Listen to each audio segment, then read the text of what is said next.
Welcome to Cage Minds. I'm Mika Frankl.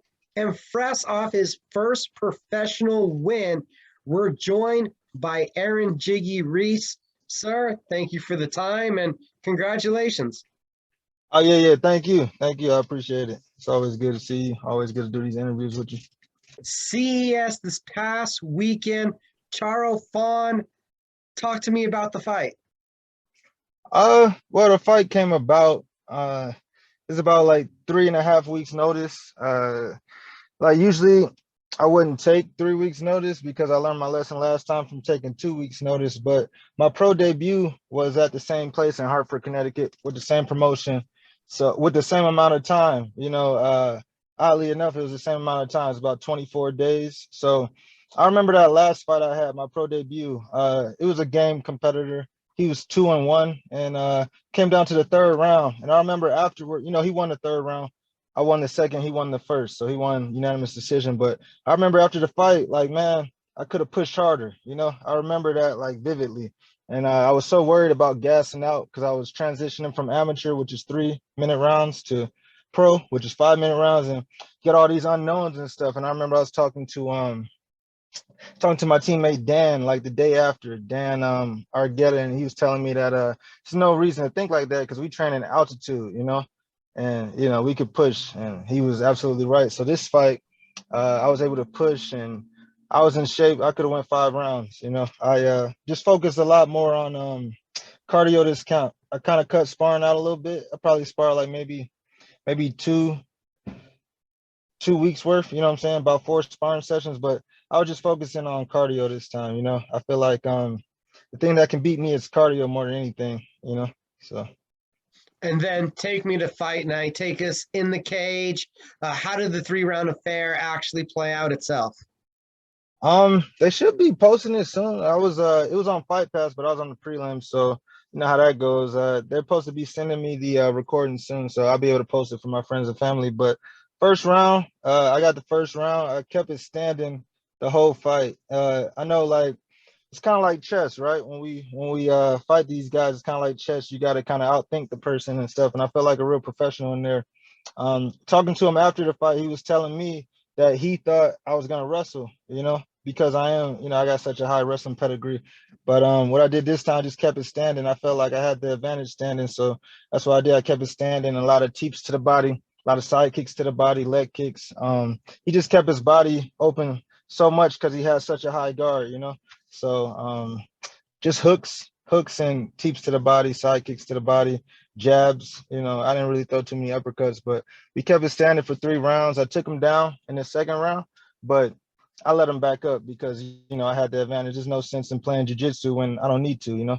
So, and he was a jiu-jitsu guy, so it just wasn't. I didn't feel like it was necessary to go down there, but I felt good. That my entrance was nice. I was dancing and stuff. I was a lot more loose, a lot more comfortable. I feel like my last fight I got so nervous, man. I got so nervous. I don't know if like you could tell, but I don't think I was nervous with your interview or nothing. But like as fight night approached, I got real nervous, and I just couldn't stop from feeling like that. And I think it was because I know I didn't prepare hard enough. It's not like I didn't prepare hard enough. I just didn't feel like I had enough time to prepare the way I needed to. You know what I mean? So in that fight, they said like 2 minutes left, 2 minutes. And I was thinking like, damn, I don't have 2 minutes to give. You know what I'm saying? So shortly after that, I got TKO'd, and I never been finished in nothing. You know what I'm saying? Like I think I only got tech fall once in wrestling. So that was like that was tough. And that's probably why I did the media afterwards this time. I just wanted to really focus on the fight. But yeah, back to what I was saying. It was three rounds, and I kept it standing. I won every round. I didn't get touched. I didn't get hit. Like he didn't hit me once. I think he hit me with like a leg kick, a couple of leg kicks or whatever. But I just was kind of too fast, and a lot of feints, a lot of fakes. And Dontel Mays, my cornerman, he was great. He was terrific, honestly. He kept me calm in there, and he said some really good things. And he would say things that would like let the judges know and the ref know that I'm winning this fight. You know what I mean? Like I was taking center and stuff like that, and yeah, just I felt like a real professional in there as opposed to 2 years ago when I went to CES and for my pro debut. I felt like I got out professional, if that's a thing. You know what I mean? So Yeah, it was nice. I just felt like I was proud of myself for keeping it standing because I never done that in a fight. I always wrestle somebody at least for a round, and I need to do that this time. So that was like the evolution of my game. I've been working on my striking since my pro debut loss. So Was that the game plan going in to not use the wrestling to keep it standing? yeah, I know that he would. I knew that he would count on me wrestling, right? You know, he would be expecting me to wrestle. With such a high pedigree that I have. So I'm athletic though, and I'm long. I got these long arms, and I got fast twitch, and I got long legs, powerful legs too. After doing all this strength and conditioning in this camp, I saw the difference in my pictures and videos. I was like, I didn't know my legs looked like that all of a sudden, So that was nice, and motivates me to do more of those, more of the same things, But yeah, the game plan was to keep it standing. I noticed that he kept his guard just so high, so I knew the body would be there, and he tried to take me down, and I think the second round and the third round, but I was able to defend it obviously, and I gave him something on the way up, and I hit him with an overhand right, and that kind of rocked him. My corner was saying, Dontel was saying I could go for the finish there, but you know, trying to get my first pro win, I'm not trying to do nothing dumb. I could have rushed in there, but I didn't want to catch me with nothing. So. I don't know if you play many video games, but if you do, maybe you'll understand this analogy. Did it feel like you kind of unlocked another achievement, hitting another goal with going 3 rounds on the feet? Yeah, uh, yeah, I guess you could say that, like in terms of the fight, right? But I mean, I do it in sparring all the time. A lot of times in sparring, I won't even take nobody down because like I already know I can do that, and I'm trying to work on my standing. We got so many great fighters here. They'll test me standing. You know what I'm saying? They'll test me standing more than anybody can in these fights. So that's what I like to do. And yeah, I lost some sparring rounds. You know what I'm saying? This training camp. But it only got me ready for the fight. I knew that I wasn't facing the dogs that I face in training. You know what I'm saying? So I'm not nobody's pro debut. He tried to make his pro debut against me, and that's just crazy. You know what I'm saying? So uh yeah, I feel like I unlocked the achievement, but I mean I already knew I was capable of doing that. So What I know that the first couple fights didn't work out the way you wanted them to. What kind of switched or changes had to be made in order for you to achieve this victory? when you lose the way I lost, like the first fight, the guy was 2-1. I feel like he won that fight. I don't have any complaints about that. I mean, I probably could have pushed harder, but fair enough. He won that one. The second fight, I feel like I rushed it a little bit. Feel like I had no business going 145 pounds. I'm not a featherweight. My natural weight is like 145 pounds. So I don't know. But like with that confidence I had, I just feel like I could beat anybody, and everybody. So I'm just naive. But feel like this time it was important to just focus on the facts. You know what I'm saying? I've been a high level competitor since I was 4 years old, or maybe since I was like 9 years old when I really started getting my name known around Ohio as a wrestler. You know what I mean? And that continued all the way till I was like 18. Then I got a scholarship, and just because I didn't wrestle in college because of grades, it doesn't mean I'm not. I got the skill. You know what I'm saying? So it's important to focus on the facts. Don't let anybody because of your record tell you that you're not good as you think you are. You know what I'm saying? Because if you don't believe in yourself, who's gonna believe in you? You know what I mean? Especially when you got the skills too, and it makes sense. I think it's just important to focus on the facts. And I kind of took it back to grade school. The stuff I did to get great at wrestling, I did this camp. You know what I mean? Waking up early in the morning, training early in the morning, training late at night, kind of doing my own thing, watching a lot more film. Growing up, I used to watch tons and tons of wrestling videos. My dad he pretty much forced me to sit in front of the TV and watch those boring ass technique videos. You know what I'm saying? It was boring. They just make you go to sleep. It's like melatonin almost. You know what I mean? But uh, like I had to kind of take it back to my roots, though. You know what I mean? So I think it's just important to focus on the facts. Anybody that maybe took a loss or two losses that they feel like maybe they shouldn't have took, or they can't understand why they took it, you can't let that get to you, because if you do, it'll break you. You know what I'm saying? Two losses will turn into three losses, three losses will turn into four losses. You know what I mean? And confidence is all you got. So if you don't got no confidence, you don't have nothing. So I think like just important to just know who you are, and like a lot of times I wouldn't be present at practice, and they might think that people might think that I'm not at practice, maybe I'm like not doing anything or something. But man, when I wasn't at practice and when I wasn't at sparring, I was up in the hills. You know what I'm saying? Like I was doing cardio on cardio on cardio this camp, and like I just feel like I need that more than anything. You know, because I got gifts and I got skills and I got wrestling that a lot of people don't have. So you know, I feel like I needed more cardio than anything this camp, and it's important to just focus on what you need. You know what I'm saying? Not that I didn't need instruction and stuff like that. I do, but I feel like I needed cardio more than anything because I feel like I got knocked out because I gassed out in my second fight, my last fight. You know, so Everything that you've learned, everything that you've put together, these adjustments now in your training, your preparation, where do you go now? well, luckily, fortunately, CES they want to bring me back, and shout out to Pat Sullivan and Luis Serrano. They treated me really well. They couldn't have treated me better. And they said they've seen a lot of improvement since I had been there 2 years ago. So like I have been dying. I've been dying to get back in there since my pro debut. You know, I wanted to just show them the real me. You know what I mean? Like I just felt like I underperformed in both my fights, but particularly my pro debut. You know, I just so worried about other things like gassing out and stuff like that. And I just should have been myself, and I could have probably finished that fight. So, yeah, they're gonna bring me back for November. At least that's the plan right now. And I told them my goal right now is to be the CES bantamweight champ. You know what I mean? There was a bantamweight championship match for the co-main event, and I feel like I match up well with those guys. But obviously, I got to get my record improved. You know what I mean? I got to take some more fights. So, I'm looking forward to being a part of that bantamweight division and using that as a platform, you know, to build and maybe go to the UFC one day, Bellator one day. But right now, honestly, I'm just focused on CES. I want to go back there and put my best foot forward, like I did. I had a lot of people compliment me, and a lot of people I didn't even know dapping me up and shaking my hand, telling me good fight and stuff like that. And I want more of that, you know, like that.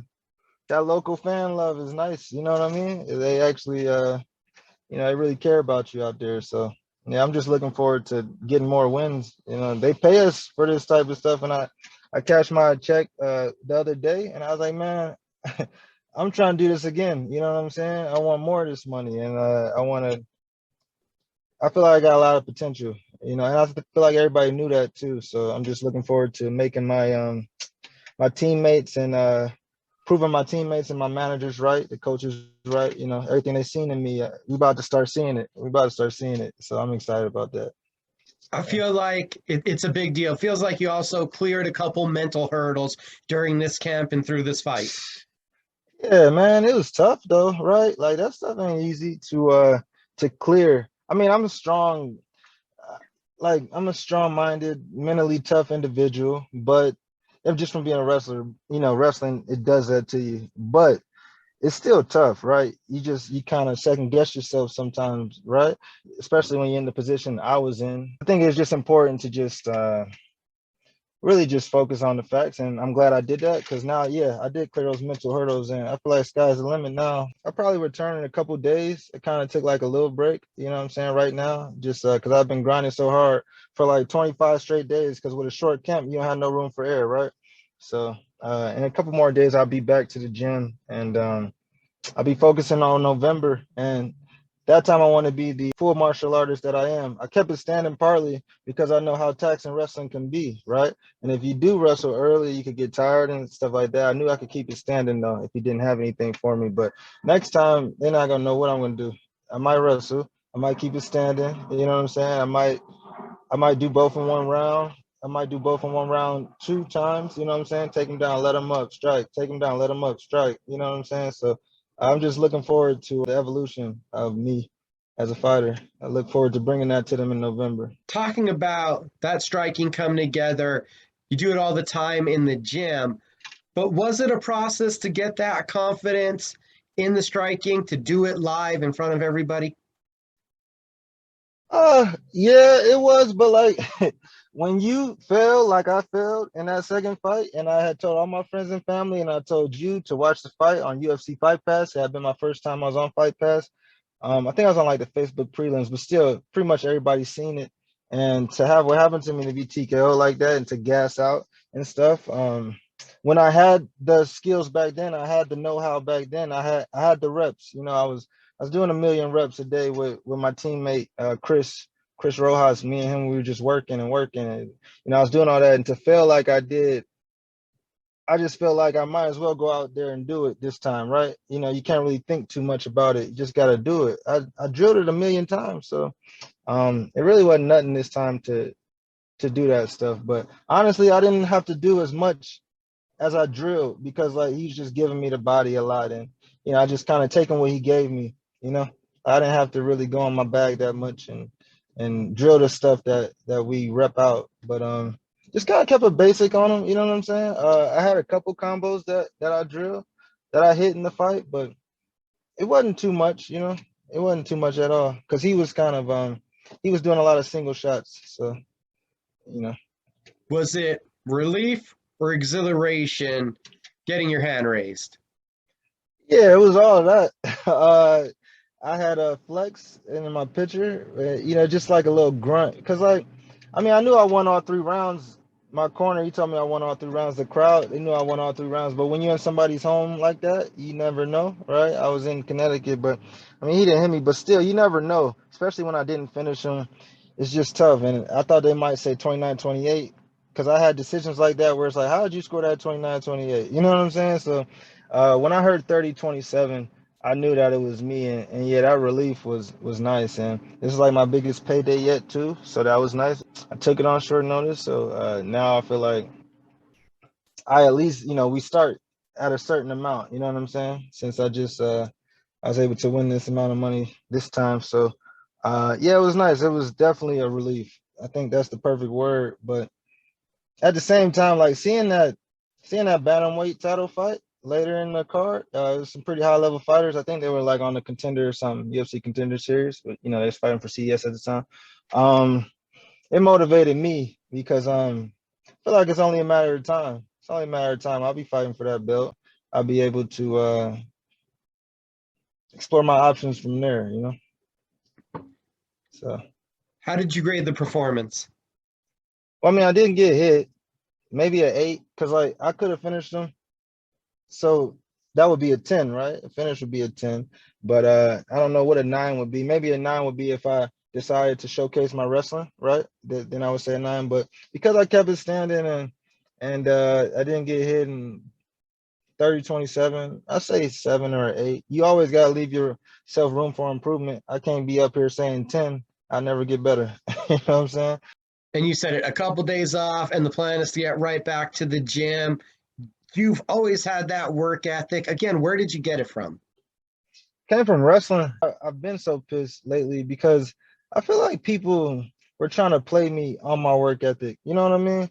But like I got a job. Like when I get off work, I'm there at 2 in the morning, 6 in the morning, 11 at night, 12 at night, down there with one of my training partners who is I'm lucky enough for them to help me, right? Because they don't have to help me, but I'm down there with somebody working, drilling, repping it out, light sparring. I told Greg Jackson and Six Guns Gibson, I made sure I told them that, hey, I'm not at your classes, but it's because I'm at work, not because I choose to not go. It's just I'm not to the point where I can train just all day like a lot of these fighters. I'm getting there. Maybe one of these days I put my 2-week notice in within the next like few months or something, next couple months or something. But for right now, I go to work and I come back and I'm just working. And it come from wrestling because like I used to have to go to school, right? But my dad would wake me up at 5 in the morning, and I'd be sleepy and we'd be lifting, or we'd be doing like 500 push-ups a day or something, or 250 early in the morning, 250 late at night. Same with sit-ups, and just something that if you don't do it, you know that you didn't work hard enough. And like that last camp, I didn't do that type of stuff, and I think that's why I was so nervous. But this time, man, I was in there, dancing and feeling myself. Almost knew it was gonna go like that, but you don't want to you don't want to count your eggs before they hatch, right? So uh, I felt good though. I felt good for sure. If I feel like this next fight, I think it'd go the same way. So Was it being in a more confident place, or was it kind of being in a happier place mentally? Which one was it? one of the things I was saying to myself was the more calm you can, like, the more prepared I am, the more calm I will be. I feel like the more calm you are, the more you can relate it to sparring. I'm really calm when I spar, and it's just a fight. I already had the worst thing happen to me last fight. I think that kind of calmed me out or calmed me down some too. Staying relaxed is possible because, like, I got so hyped my second fight during the entrance, and I feel like that was an adrenaline rush. Yeah, adrenaline rush is no good for you. So I remember the camera was right in front of my face. I was the first fighter of the night, blue corner, so that meant I was coming out first. So I'm the first song, right? And they was telling me, "Are you coming out fast or slow? Right? Are you walking fast or slow?" I told them slow. You know what I mean? Because, like, the whole thing for this camp was to stay calm, right? I knew I put the work in this time. I knew I did those hills. Those hills suck. I did so many hills. I don't think nobody did more hills than I did this camp. I honestly believe that. And it was just me by myself with my headphones in. So I just knew to stay calm because I already did my work, right? I did my work. So just staying calm and like me staying calm as I start walking slow, I start dancing. I didn't plan on dancing, but I just, the song I came out to made me want to dance. You know what I'm saying? So I started dancing. I got in the cage, and I guess like we were supposed to bring our own Vaseline. So I got in the cage like, yo, where's my Vaseline? And nobody even greased me up. You know what I'm saying? So like at that point I knew I couldn't get hit because if I get hit now, I'll get all marked up, right? I got no Vaseline on my face, but luckily Dontel was able to get like a little bit of Vaseline during the other guy's entrance, and he kind of like rubbed a little bit on under my eyes and stuff. But we still really we didn't have Vaseline. You know what I'm saying? So like, if I would have got hit, I'd have been messed up. I'd have been talking to you just looking like Rocky or something. You know what I mean? Rocky Balboa. So yeah, it's a nice performance. Though. It's a memorable experience. I'll never forget it. And then you said hopefully November. That's the plan right now. I'm pretty certain. I just talking to them. It sounds like they want to put me on that November card. They told me that I made a lot of improvements since my last fight. Last fight for them, and 2 years ago in a week to this day, I made my pro debut for them, and I made a lot of improvements. So that's good, right? When people say stuff like that, that's what you want as a fighter, as a competitor. That's what you want. But also, like my birthday was on weigh-ins. My birthday was last Thursday, or what, 4 days ago, Thursday. You know what I'm saying? So I'm weighing in on my birthday. I'm fighting the day after my birthday. I'm not losing a fight like that. I'm sure, like, same with you, same with a lot of people. Certain things, if it's your birthday, you got like a reason to feel good, it's gonna help you. That little bit, it's gonna be a little edge. You know what I'm saying? Surprisingly enough, it just is. It just works like that. So And I'm guessing that victory was the great gift. yeah, as a gift to myself, the victory. And then like the pay, you know what I'm saying? The paycheck was nice, you know what I'm saying? I'm really motivated. I feel like a true professional now. Like my first fights, I really wasn't getting paid nothing. This fight, I was getting paid a decent penny. So um, I feel like I'm becoming a true professional. In the third round, I knew like how to win the round. I knew, well, first and second round, I knew how to win the round too. But I knew in the third round, I was up two, and I might as well win this round too. I didn't have to be too aggressive. You know what I mean? But I did just enough to win the round. I feel like next time I will be more aggressive, but think this time it's just more important to get the win. You know what I'm saying? I don't want to take unnecessary chance and maybe he catch me with something, because his corner was telling him like, you gotta go, Charre. It's 2.5 minutes left. You gotta go. So I knew he was trying to catch me with something, but man, I didn't get hit. I did not get hit. So that's nice. I'm sure people are going to watch and ask, what do you mean by make sure to win the round? And that's a professional term. It's something, like you said, you learn how to fight, but explain that a little more. Well, I think like you see it with like Floyd Mayweather and like really, really high level fighters. You know what I'm saying? I'm not on that level or nothing, but people like that, I watch them and I notice how they do it. Errol Spence Jr., the boxer, I notice how he does it, stuff like that. I just my pro debut, I feel like my opponent was doing that to me. You know what I'm saying? So this time I feel like I was doing it to this guy. You know what I'm saying? Just like, I don't know, touching him, not committing too much. I don't have to throw all my power, hitting, not getting hit, establishing center. You know what I'm saying? The control of the center is big. So I was feet planted in the center. I mean, I guess I still was like bouncing on my toes, but you know what I mean? You know what I'm saying? 10 toes Controlling down that in the center. center. Absolutely. I was going to die over that center. You know what I'm saying? I was not about to let him.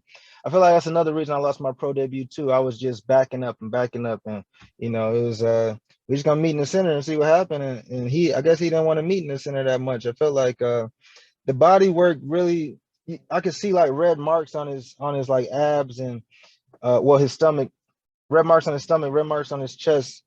He was starting to like drop his hands a little bit. I could tell that he was really feeling, you get punched to the body enough, you're gonna start getting tired and all types of stuff like that. It's happened to me before, and I've done it to people before. So I knew it was starting to accumulate, you know what I mean? So just stuff like that. And then like, when he started dropping his hands, go up top. And then I knew it was important that when I stuffed his takedowns, give him something. You know what I mean? Like, you don't want to stuff somebody's takedowns and just let him free. You know what I'm saying? I was in his face, like an uppercut, then an overhand, and that's what rocked him. It is stuff like that, winning around. Like at the end of the fight, I pushed Dontel. I told him that's 30-27. I didn't push him because I was mad at him, but I was like, there's no way they can take this from me. That's 30-27, bro. You know what I'm saying? That's it. So, I guess it could have, if I would have did more, I could have probably got a 30-26, and I would have really felt good about that, So I guess that's something to shoot for next time. Right? Always something to work forward towards, some always to work on. And again, congratulations on this win. Aaron, I got to thank you for taking some time out of your celebration to join me here and to talk about it. Thank you, thank you. I think I already thanked everybody on my posts and stuff like that. So maybe as they post more pictures on my videos, I'll thank more people. But I want to thank you. You know what I'm saying? I think maybe next time I might do the interview beforehand or something, but I think this time I did it afterwards just because I was pretty focused, you know what I'm saying? I had tunnel vision and stuff like that. I only had 3 weeks to prepare. So I think like I'm almost in training camp now for November. I'll be hitting you up probably a month before, and we could talk about that fight when they give me an opponent. Cool. Hit everybody real quick with the social media so they can follow you. Jiggy_Reese, and I think Twitter is, I don't use it much, but it's at the Reese says, like at the Rock says, like the Rock, the wrestlers at the Reese says. And Facebook, Aaron Reese. So that's the social media. I want to thank my management and my friends and family that believe in me, and you, and for always giving me this platform. Not everybody is blessed enough to have these things, so I appreciate it. Thank you again for the time, sir. All right.